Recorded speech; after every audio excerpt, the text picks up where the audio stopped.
नमस्कार, मैं हूं विनोद कुमार शुक्ला। अड्डा पर आपका स्वागत है। बिहार में एसआईआर ठीक ढंग से पूरा हो गया।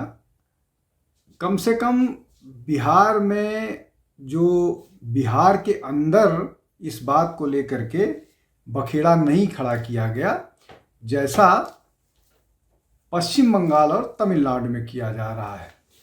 अब तमिलनाडु सुप्रीम कोर्ट चला गया है और धमका दिया है कि हम एसआईआर को पूरी तरह से नहीं लागू होने देंगे और ये बीजेपी साजिश कर रही है। बीजेपी अपना वोट बैंक को बरकरार रख के और वहाँ चुनाव जीतना चाहती है।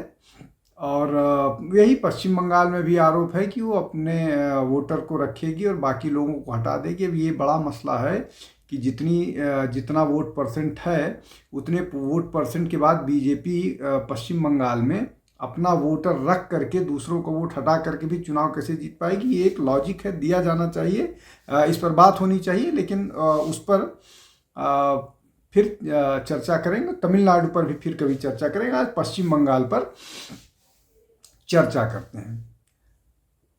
पश्चिम बंगाल समेत 12 प्रदेशों में एसआईआर स्पेशल इंटेंसिव रिवीजन सघन पुनरीक्षण का एक जो कैंपेन चलाया जा रहा है वोटर लिस्ट में, वो शुरू हो गया है। और उसको शुरू होने के साथ साथ ही वहाँ विरोध प्रदर्शन भी शुरू हो गया। ममता बनर्जी ने मार्च किया पूरे कलकत्ता में। और सघन जो ये इंटेंसिव रिवीजन है, इससे थोड़े दिन पहले जब ये अनाउंस हुआ था, लगभग 600 आईएएस और जो स्टेट सर्विस के ऑफिसर्स हैं एक साथ तबादला उन्होंने किया था। अब इन सब के बावजूद भी वो सड़कों पर उतर रही हैं। मतलब 600 अधिकारियों को उन्होंने एक साथ, 550 के आसपास थे, लगभग 600। उसके बाद उन्होंने सड़क पर भी उतरना हुआ और लगातार उनके नेता ये धमका रहे हैं कि जो ये करेगा उसका गला काट दिया जाएगा। ममता बनर्जी खुद कह रही हैं कि एसआईआर होगा तो हिंसा होगी, राइट्स होंगे, सड़क पर आए रहे। लेकिन ये एसआईआर से इतना पश्चिम बंगाल की सरकार डरी हुई क्यों है, ये एक महत्वपूर्ण प्रश्न है। लेकिन इससे जुड़े कई प्रश्न हैं जिस पर चर्चा होनी चाहिए और जिस पर बात होनी चाहिए। सबसे पहली बात ये कि सरकार का जो पश्चिम बंगाल की सरकार है उसका ये तर्क है कि उनके वोटर्स को हटा दिया जाएगा। जिस तरह की मेजॉरिटी की सरकार है, जिस तरह का उनका वोट परसेंट है, उसको कितना वोट हटा करके वो चुनाव जीतेंगे, बीजेपी जीत लेगी।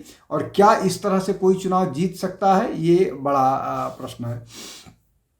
दूसरा प्रश्न ये है कि ये जो बात कही जाती है कि ये पूरी की पूरी जो प्रक्रिया है चुनाव इंटेंसिव रिवीजन वाली, इसमें एक तो वोट हटाने की बात है कि जो विपक्षी पार्टियां हैं, मतलब वहाँ पश्चिम बंगाल के हिसाब से टीएमसी के वोटर हटा दिए जाएंगे और अपने वोटर बढ़ा दिए जाएंगे। एक तो ये प्रश्न है, इसका वो है। दूसरा जो सबसे महत्वपूर्ण प्रश्न है कि क्यों जो है सरकार में लोगों में इतनी घबराहट है।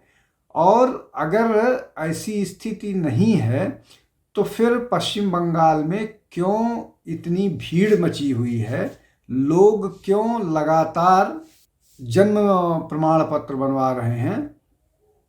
हजारों हजार की संख्या में पश्चिम बंगाल में कोलकाता म्यूनिसिपल कॉरपोरेशन ने इशू किए हैं। 2-3 दिन से लगातार खबरें आ रही हैं और इसीलिए शुभेंदु अधिकारी ने बोला है कि जो बर्थ सर्टिफिकेट अभी इशू हो रहे हैं उनको नहीं कंसीडर किया जाना चाहिए और उसका उन्होंने एक डेडलाइन, मतलब उन्होंने एक चुनाव आयोग को मिल करके एक चिट्ठी लिख करके कहा है कि 24 जून 2025 के बाद के इशू किए हुए जन प्रमाण पत्र को वोटर लिस्ट के जारी होने में, अब वोटर लिस्ट के उसमें नहीं शामिल किया जाना चाहिए। और ये जो हिंसा की बात थी, हिंसा की बात को लेकर के बीएलओ को सुरक्षा दिए जाने के कारण जब से 4 तारीख से शुरू होना था, 4 नवंबर से शुरू होना था, 3 नवंबर को ही एक चिट्ठी सभी जिला अधिकारियों को दे दी गई थी कि बीएलओ को पूरी तरह से सुरक्षा उपलब्ध मुहैया कराया जाए।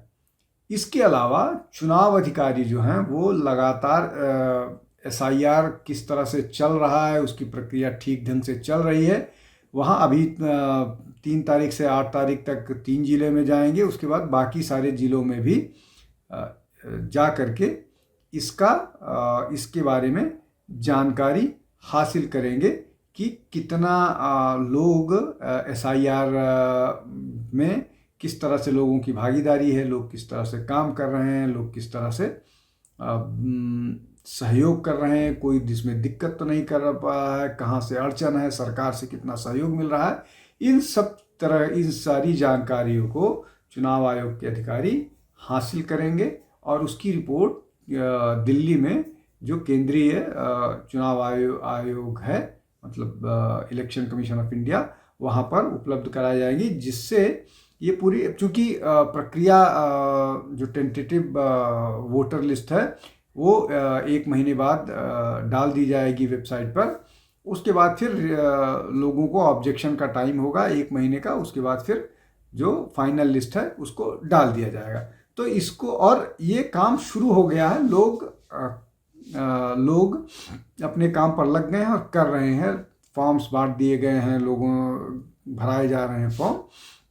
लेकिन इन सब के साथ साथ एक और बड़ा डेवलपमेंट हो रहा है जिस पर चर्चा जरूर होनी चाहिए, और वो चर्चा आवश्यक इसलिए भी है कि वो ये दिखाता है कि किस तरह से पूरे पश्चिम बंगाल में घुसपैठिए भरे पड़े हैं, और वो भरे पड़े हैं, और वो किस तरह से देश के जो संसाधन हैं उसका उपयोग कर रहे हैं, और जो भारत के लोग हैं उस संसाधन से उपयोग से वंचित रह रहे हैं, उनको नहीं मिल रहा है।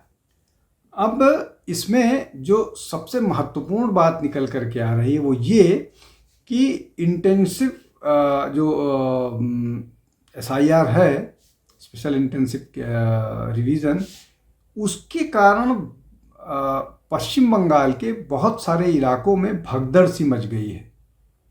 अब भगदड़ सी मची है मतलब वो लोग जो बांग्लादेशी नागरिक हैं वो जहां रह रहे हैं वो छोड़ करके वापस बांग्लादेश भाग रहे हैं। इस मामले में बॉर्डर पर बहुत सारी गिरफ्तारियां भी हुई हैं, और जिस तरह की खबरें आ रही हैं लगभग 800-900 के आसपास लोग बीएसएफ की गिरफ्त में हैं। अब इसमें एक महत्वपूर्ण बात यह है कि बीएसएफ को उन लोगों को गिरफ्तार नहीं करना चाहिए, उनको वापस बांग्लादेश जाने देना चाहिए। हालांकि बीएसएफ गिरफ्तारी इसलिए कर रही होगी कि उनसे जानने की कोशिश करे कि किन लोगों ने उनको एंट्री दी, उसमें मदद किसने की, लेकिन इससे कुछ होने जाने का है नहीं। वो इतनी लंबी प्रक्रिया है कि वो जब तक ये सारा पूरा होगा तब तक वो दोबारा वापस आ जाएंगे, इस तरह की है। तो उनको वापस जाने देना चाहिए ज़्यादातर लोगों को। लेकिन गिरफ्तारी हुई है, लेकिन ऐसा जब वो अंदर आ गए हैं भारत में तो वो वापस भी जा सकते हैं, उनके पास बहुत सारे तरीके हैं वापस जाने के। बॉर्डर इस तरह का है, पोरस की सारी जगह पर मैन नहीं हो सकता है, पुलिस या बीएसएफ नहीं हो सकती है, तो वो चले जाएंगे। तो बड़ी संख्या में चले गए हैं, लेकिन लगभग ऐसा खबर है कि 800-900 लोगों की गिरफ्तारी हुई है जो बांग्लादेशी घुसपैठी हैं, जो यहाँ रह रहे थे लेकिन एसआईआर के डर से भाग गए। अब ये भाग क्यों रहे हैं? ये भाग इसलिए रहे हैं कि जैसे ही इनकी आइडेंटिटी असर्टेन होगी, जैसे ही इनकी आइडेंटिटी सुनिश्चित होगी, वैसे ही ये गिरफ्तार कर लिए जाएंगे। तो इस गिरफ्तारी के डर से भाग रहे हैं। तो एक ये मसला है। और ये केवल अभी पश्चिम बंगाल में दिख रहा है, लेकिन ये बहुत सारे और जगहों पर दिखेगा। जिन जिन जगहों पर, जैसे उत्तर प्रदेश में बहुत सारे इलाकों में जो ये घुसपैठिए रह रहे हैं वो भागेंगे। पंजाब में बहुत सारे चले गए हैं। यूपी के जब यूपी में सख्ती होती है तो उनके पास शरण स्थली दिल्ली और पंजाब बचता है। लेकिन चूंकि दिल्ली में भी एसआईआर हो रहा है, इसलिए दिल्ली में इसीलिए एसआईआर किया जा रहा है और इसीलिए किया जाना भी चाहिए कि जो उत्तर प्रदेश के या हरियाणा के या और आसपास के लोग हैं वो बॉर्डर पार करके इधर आ जाते हैं और उनके लिए आसानी से दिल्ली के बहुत सारे इलाकों में, हालांकि उत्तर प्रदेश और हरियाणा के भी बहुत सारे, जैसे नूह के इलाके में अगर कोई बांग्लादेशी है तो उसको खोज पाना मुश्किल होगा। पश्चिम उत्तर प्रदेश के बहुत सारे ऐसे ज़िले हैं, रामपुर, बरेली, मुरादाबाद, इस तरह के बहुत सारे, उसके अलावा शामली, ये इस तरह के ज़िले हैं जहाँ पर बहुत सारे ऐसी जगह हैं जहाँ पर खोज पाना मुश्किल होता है। लेकिन चूंकि इंटेंसिव केयर उसमें जिनके पास जो यहाँ रह रहे हैं, जिन्होंने वो बना रखा है आई कार्ड, अब उसकी चेकिंग होगी। तो ये जहाँ भी होंगे वहाँ पर लोग पहुँचेंगे और इनके बारे में जानकारी हासिल करेंगे। इसलिए जिन जिन लोगों के पास अपना वोटर आई कार्ड बनाने के लिए दिए गए प्रमाण पत्र जरूरी नहीं होंगे वो भागने की कोशिश करें। मतलब ये, अगर इनको साफ शब्दों में कहें कि जिन लोगों के भी पकड़े जाने की संभावना है वो भाग रहे हैं। और बहुत सारे घरों में, कम से कम पश्चिम बंगाल में बहुत सारी जो झुग्गी झोपड़ी वाले वो हैं वहाँ पर ताले लटके मिल रहे हैं और ये लगातार खबरें आ रही हैं। अब इसमें 2-3 चीज़ें और हैं। लगातार ये विपक्ष का तर्क था कि ये एसआईआर की प्रक्रिया जो है ऐसी प्रक्रिया है जिसमें गरीब, एससी एसटी या और ओबीसी कम्युनिटी के लोग हैं या मुस्लिम लोग हैं, उनका वोट काटा जाएगा।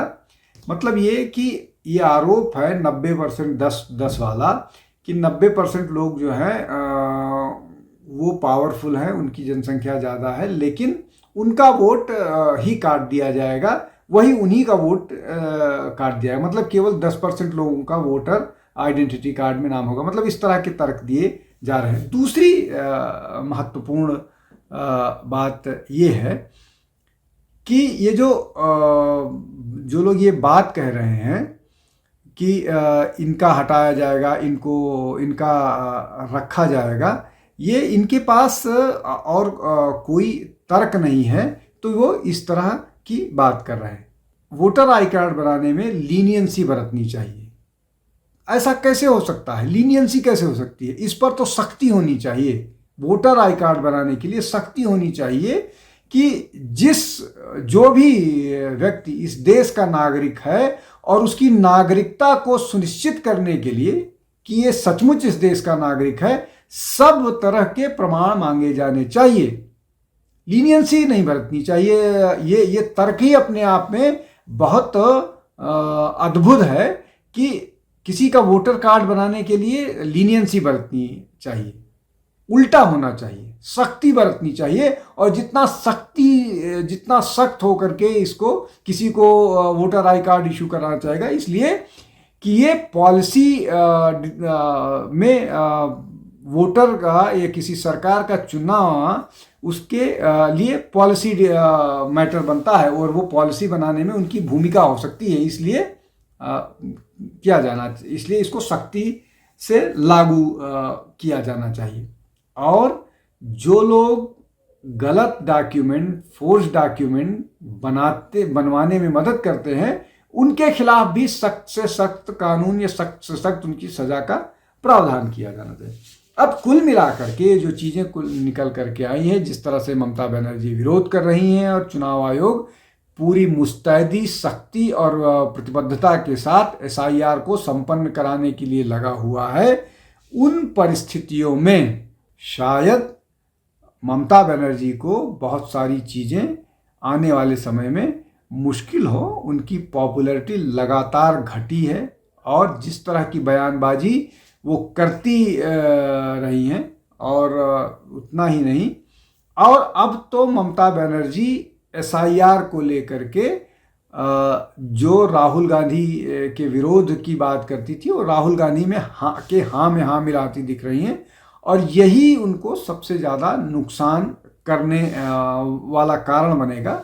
और दूसरा जो सबसे महत्वपूर्ण बात है कि ये जो बात कर रही हैं कि SIR को लागू नहीं होने देंगे, SIR के लिए जो भी होगा, अगर वोटर एक भी कटा तो हम विरोध करेंगे, ये कुल मिलाकर के मुस्लिम वोटर्स को अपीज करने के लिए पूरी की पूरी प्रक्रिया है।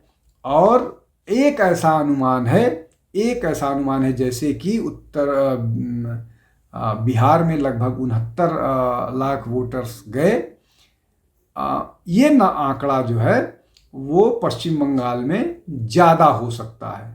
हालांकि इस बात को लेकर के बहुत सारे लोग अभी भी एप्रिहेंसिव हैं कि क्या ममता बनर्जी की सरकार इस प्रक्रिया को ठीक ढंग से होने देगी कि नहीं होने देगी, इसलिए कि स्टेट एडमिनिस्ट्रेशन उनका है और स्टेट एडमिनिस्ट्रेशन के पूरी तरह से इस प्रक्रिया में सहयोग करने की संभावनाओं पर मुझे संदेह है। जो भी होगा वो एक महीने में स्पष्ट हो जाएगा कितने वोटर्स गए, कौन से थे, किस श्रेणी में थे। लेकिन हम सब इस पर नज़र रखेंगे। आज के लिए बस इतना ही। बहुत बहुत धन्यवाद। नमस्कार।